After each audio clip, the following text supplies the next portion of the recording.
ഡെറിവേറ്റീവിനകത്ത് chain rule വളരെ important ആയ ഒരു ക്വസ്റ്റ്യൻ ആണ്. നമ്മൾ പാരാമെട്രിക് ഫംഗ്ഷനകത്തൊക്കെ വരുന്ന ഒരു ഡെറിവേറ്റീവ് ആണ് d/dx of sign square X എന്ന് പറയുന്നത്.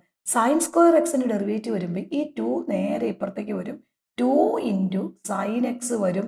പിന്നെ എക്സ് ഒഴിച്ച് എന്ത് വന്നാലും അതിന്റെ ഡെറിവേറ്റീവ്. അപ്പൊ ഈ സൈൻ എക്സിന്റെ derivative that is equal to cos x വരും.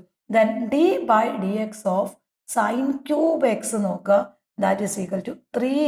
ഈ 3 നേരെ ഇപ്പുറത്തേക്ക് വരും. 3 sine x sine square x ഈ പവർ 1 കുറയും. അപ്പൊ 3 സൈൻ സ്ക്വയർ ഈ 3യേക്കാൾ ഒരു പവർ കുറയുമ്പോൾ 2 വരും. പിന്നെ എന്തിന്റെ ഡെറിവേറ്റീവ് കൂടെ വരും? സൈൻ എക്സിന്റെ derivative that is equal to cos x വരും.